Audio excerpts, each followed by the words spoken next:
Noise. Noise শব্দটি noun এবং verb উভয় অর্থেই ব্যবহার হয়।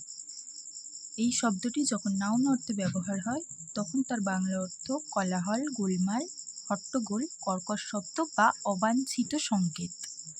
একই শব্দ যখন ভার্ব হিসেবে ব্যবহার হয় তখন তার বাংলা মানে গোলমাল করা বা চারিদিকে কোনো খবর ছড়িয়ে দেওয়া বা রটিয়ে দেওয়া।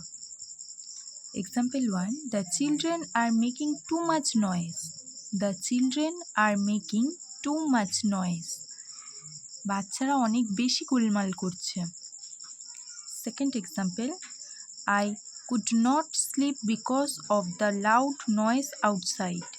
I could not sleep because of the loud noise outside. বাইরে বিকট শব্দের কারণে আমি ঘুমাতে পারিনি। Third example.